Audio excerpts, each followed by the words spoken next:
आज हम AWS DynamoDB पर थोड़ी गहराई से बात करने वाले हैं, जो हमें नोट्स मिले हैं उनके आधार पर।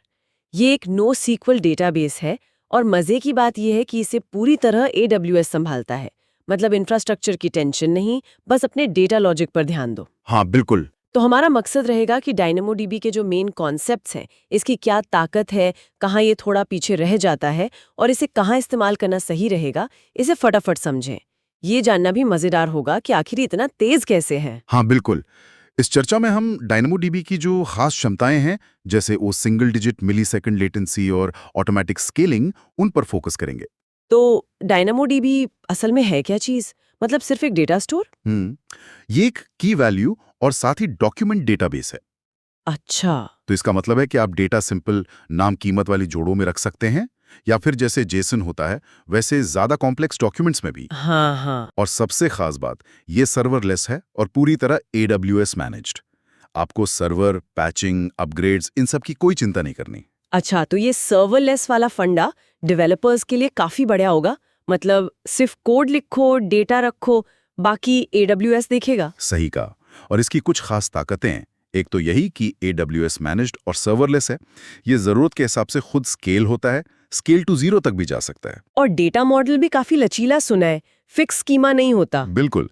की वैल्यू और डॉक्यूमेंट स्टोर दोनों सपोर्ट करता है। स्कीमा फिक्स नहीं है, तो हर आइटम में अलग-अलग एट्रीब्यूट्स हो सकते हैं। इससे बाद में बदलाव करना आसान हो जाता है। परफॉर्मेंस और स्केलेबिलिटी का क्या? सुना है ये बहुत तेज है। हाँ, कमाल की परफॉर्मेंस है। सिंगल डिजिट मिलीसेकंड लेटेंसी मिलती है आमतौर पर। Single digit millisecond? हाँ, मतलब रीड राइट ऑपरेशंस बहुत तेज होते हैं, करीब 1 से 5 मिलीसेकंड में। वाह। और ये लाखों रिक्वेस्ट प्रति सेकंड हैंडल कर सकता है। ये सब होता है ऑटोमेटिक पार्टीशनिंग से। पार्टिशनिंग मतलब डेटा को बांट देना। हाँ, डेटा को छोटे छोटे हिस्सों में बांट देता है और जरूरत पड़ने पर और पार्टीशन जोड़ देता है, जिसे स्केल आउट कहते हैं। हर आइटम का एक पार्टीशन की होता है, वो तय करता है कि डेटा किस पार्टीशन में जाएगा। लाखों रिक्वेस्ट और मिलीसेकंड रिस्पॉन्स, ये तो बड़े स्केल वाली एप्स के लिए जबरदस्त है। अच्छा, और अगर ऐप दुनिया भर में फैली हो, मान लीजिए अलग अलग देशों में यूजर्स हैं। उसके लिए भी इंतजाम है। ग्लोबल टेबल्स फीचर है। Global tables? हाँ, इससे आपका डेटा कई AWS रीजन्स में रियल टाइम में कॉपी हो जाता है। 99.999% अपटाइम गारंटी भी मिलती है और आप किसी भी रीजन से एक ही समय पर रीड या राइट कर सकते हैं। जबरदस्त। सुरक्षा और बैकअप का क्या सीन है इसमें? इसमें बिल्ट इन सिक्योरिटी है। आप IAM रोल से एक्सेस कंट्रोल करते हैं। डेटा इंक्रिप्शन रेस्ट पर और ट्रांजिट में दोनों जगह अपने आप होता है। एन्क्रिप्शन भी बढ़िया। हाँ, और आप फाइन ग्रेन्ड एक्सेस भी सेट कर सकते हैं, मतलब किसी खास आइटम या एट्रीब्यूट तक ही एक्सेस देना। बैकअप एंड रीस्टोर की सुविधा भी है, जिसमें पॉइंट इन टाइम रिकवरी भी शामिल है। ठीक है, और ये दूसरी AWS सर्विसेज के साथ कैसे जुड़ता है? इंटीग्रेशन कैसा है? हाँ, इंटीग्रेशन भी काफ़ी अच्छा है। DynamoDB स्ट्रीम्स एक बहुत पावरफुल फीचर है। स्ट्रीम्स वो क्या करती हैं? जैसे ही डेटा में कोई बदलाव होता है, मान लीजिए कोई नया आइटम आया या अपडेट हुआ या डिलीट हुआ, उसका एक रिकॉर्ड स्ट्रीम में चला जाता है। आप इसे डेटाबेस की CCTV फुटेज समझ सकते हैं। अच्छा, हर चेंज का लॉग। हाँ, और इसे आप AWS लैम्डा फंक्शन से जोड़ सकते हैं। तो जैसे ही स्ट्रीम में कोई इवेंट आया, लैम्डा फंक्शन ट्रिगर हो जाएगा और आप कोई एक्शन ले सकते हैं, जैसे नोटिफिकेशन भेजना या कोई और प्रोसेसिंग करना। इवेंट ड्रिवन आर्किटेक्चर के लिए बढ़िया है ये तो। बिल्कुल, ये S3, किनेसिस, लैम्डा वगैरह के साथ आसानी से इंटीग्रेट हो जाता है। नोट्स में TTL फीचर का भी जिक्र था, वो क्या चीज है? Social media stories? हाँ, बिल्कुल वैसा ही। टाइम पूरा होने पर वो आइटम अपने आप डिलीट हो जाता है। ये पुराने या अस्थायी डेटा को साफ रखने के लिए बहुत काम का है, जैसे सेशन टोकन्स या कुछ देर के लिए रखे गए लॉग्स। ये तो काफी उपयोगी है।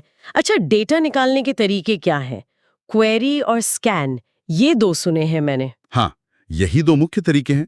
क्वेरी बहुत एफिशिएंट है, ये पार्टीशन की और अगर आपने सॉर्ट की डिफाइन की है तो उसका भी इस्तेमाल करके सीधे वही रिकॉर्ड्स ढूंढता है जो आपको चाहिए। जैसे लाइब्रेरी में आप सीधे सही शेल्फ पर जाकर किताब ढूंढते हैं। और स्कैन? स्कैन पूरी टेबल को रीड करता है, हर एक आइटम को। तो अगर टेबल बड़ी है तो स्कैन बहुत इनएफिशिएंट हो सकता है, धीमा और महंगा भी। ये वैसा ही है जैसे पूरी लाइब्रेरी की हर किताब को देखना। आप क्वेरी और स्कैन दोनों पर फिल्टर्स लगा सकते हैं, लेकिन फिल्टर डेटा रीड होने के बाद अप्लाई होता है। समझ गए। लेकिन अगर हमें पार्टीशन की या सॉर्ट की के अलावा किसी और चीज से डेटा ढूंढना हो, मान लीजिए यूजर के ईमेल से ढूंढना है, पर पार्टीशन की यूजर आईडी है। हाँ, ये कॉमन जरूरत है। उसके लिए सेकेंडरी इंडेक्सेस हैं। दो तरह के होते हैं, ग्लोबल सेकेंडरी इंडेक्स GSI और local secondary index LSI। Secondary index. हाँ, ये आपको अलग की कॉम्बिनेशंस पर क्वेरी करने की सुविधा देते हैं। जैसे फोन बुक में आप नाम से भी खोज सकते हैं और नंबर से भी। GSI आपको बिल्कुल अलग पार्टीशन की और सॉर्ट की बनाने देता है। LSI में पार्टीशन की वही रहती है, पर सॉर्ट की अलग हो सकती है। ओके, तो फ्लेक्सिबिलिटी मिल जाती है क्वेरी करने की, लेकिन इनकी अपनी कुछ सीमाएं या कॉस्ट भी होंगी। हाँ, बिल्कुल। GSI की अपनी प्रोविजन थ्रूपुट कॉस्ट होती है और आप मैक्सिमम 20 GSI बना सकते हैं एक टेबल पर। LSI का स्टोरेज कॉस्ट होता है और आप सिर्फ 5 LSI बना सकते हैं। और क्या ये एसिड ट्रांजैक्शन सपोर्ट करता है, जैसे रिलेशनल डेटाबेस में होता है? हाँ, ये एक जरूरी फीचर है जो DynamoDB सपोर्ट करता है।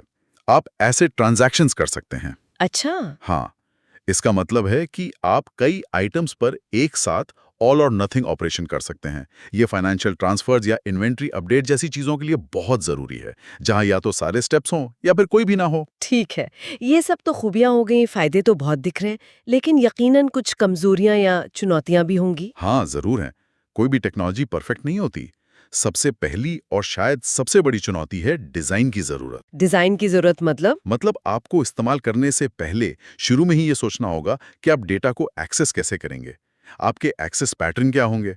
फिर उसी हिसाब से आपको अपनी टेबल की पार्टीशन की, सॉर्ट की और सेकेंडरी इंडेक्स डिजाइन करने पड़ेंगे। ओह, तो ऐसा नहीं कि बस डेटा डालना शुरू कर दिया और बाद में जैसे मर्जी क्वेरी कर लेंगे? नहीं, वैसा करना बहुत महंगा और इनएफिशिएंट हो सकता है। ये रिलेशनल डेटाबेस से काफी अलग है, जहां आप स्कीमा बनाते हैं और फिर किसी भी कॉलम पर क्वेरी कर सकते हैं, इंडेक्स बाद में भी जोड़ सकते हैं। यहाँ एक्सेस पैटर्न पहले सोचना पड़ता है। ये एसक्यूएल बैकग्राउंड से आने वालों के लिए थोड़ा मुश्किल हो सकता है शुरू में। और एक बात, इसमें टेबल जॉइन्स नहीं होते, है ना? सही कहा, DynamoDB में टेबल जॉइन्स नहीं होते।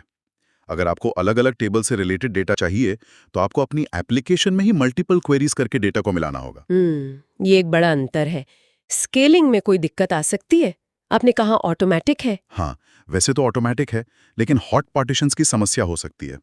Hot partition. हाँ, अगर बहुत सारी रिक्वेस्ट एक ही पार्टीशन की पर लगातार आएं, तो वो पार्टीशन थ्रॉटल हो सकता है। मतलब रिक्वेस्ट फेल होने लगेंगी या धीमी हो जाएंगी, क्योंकि हर पार्टीशन की अपनी एक थ्रूपुट लिमिट होती है। आपको अपनी कीज इस तरह डिजाइन करनी होती हैं कि लोड बराबर बनता रहे। अच्छा, ये ध्यान रखना पड़ेगा। हाँ। और डेटा साइज की कोई लिमिट? हाँ, हर एक आइटम का साइज 400 KB से ज्यादा नहीं हो सकता। सिर्फ 400 KB? हाँ, तो अगर आपको बड़े ऑब्जेक्ट स्टोर करने हैं, जैसे इमेजेस या वीडियोस, तो उन्हें सीधे DynamoDB में नहीं रख सकते। बेस्ट प्रैक्टिस ये है कि उन्हें S3 ऐसी सर्विस में रखें और DynamoDB में सिर्फ उसका लिंक या रेफरेंस स्टोर करें। बैच ऑपरेशन में भी एक बार में 25 आइटम ही प्रोसेस कर सकते हैं। API कॉल्स पर भी रेट लिमिट्स होती हैं। ठीक है, और सीखने और कॉस्ट के लिहाज से? देखिए, लर्निंग कर्व तो है, क्योंकि इसके कॉन्सेप्ट्स जैसे पार्टीशन की, सॉर्ट की, इंडेक्स, एक्सेस पैटर्न, ये सब RDBMS से अगर हैं। थोड़ा अलग तरीके से सोचना पड़ता है। और कॉस्ट? सर्वरलेस है तो सस्ता होना चाहिए। ये निर्भर करता है। आपको कैपेसिटी प्लानिंग करनी पड़ती है, खासकर प्रोविजन कैपेसिटी मोड में। अगर आपने जरूरत से कम कैपेसिटी ली तो थ्रॉटलिंग होगी, ज्यादा ले ली तो फालतू पैसे लगेंगे। तो अंदाजा सही लगाना जरूरी है। हाँ, दूसरा मोड है ऑन डिमांड, जिसमें आपको कैपेसिटी प्लान नहीं करनी पड़ती। AWS खुद हैंडल करता है। ये फ्लेक्सिबल है, पर आमतौर पर प्रोविजन से महंगा होता है, खासकर अगर आपका ट्रैफिक प्रिडिक्टेबल है। और अगर आपने अपने एक्सेस पैटर्न ठीक से डिजाइन नहीं किए, जैसे बहुत ज्यादा स्कैन ऑपरेशंस का इस्तेमाल किया, तो कॉस्ट अचानक बहुत बढ़ सकती है। तो कॉस्ट पे नजर रखनी पड़ेगी। तो फिर इसे इस्तेमाल कहाँ करना सबसे सही रहेगा? कौन सी एप्लीकेशन इसके लिए बेस्ट फिट है? देखिए, ये उन जगहों के लिए बेहतरीन है जहां आपको बहुत तेज परफॉर्मेंस और हाई स्केलेबिलिटी चाहिए, जैसे real time applications, online gaming के leader boards, real time bidding, chat apps. Okay. Session management या टोकन स्टोरेज के लिए भी बढ़िया है, खासकर TTL फीचर के साथ।